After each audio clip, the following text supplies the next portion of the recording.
আসসালামু আলাইকুম এভরিওয়ান। আমি রিজার্ভ বাস সার্ভিস থেকে ইমন বলছি। তো আজকে হানিফ এন্টারপ্রাইজ পরিবহন পরিবারের সুপরিচিত ব্যক্তিত্ব কফিল উদ্দিন মরহুম জয়নুল আবেদিন সাহেবের বড় ছেলে এবং আমিনবাজারের গর্ব, যিনি আজ বিকালে ভারতের দিল্লিতে চিকিৎসাধীন অবস্থায় ইন্তেকাল করিয়াছেন। ইন্না নিল্লাহি ওয়া নিল্লাহি রাজিউন।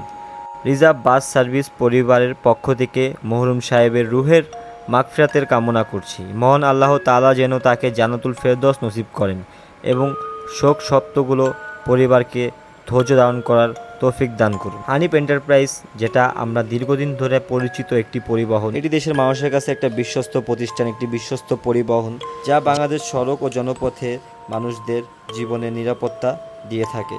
এই প্রতিষ্ঠানটি আজকে দেশের প্রায় লাখো মানুষের কর্মসংস্থান এবং ভালোবাসা, আবেগ ও বিশ্বাসের আরেকটা স্থান। সর্বশেষে একটা কথাই বলি, দেশ এবং দেশবাসীর মানুষদের কাছে আপনারা সবাই আমাদের মরহুম সাহেবের জন্য অবশ্যই দোয়া করবেন।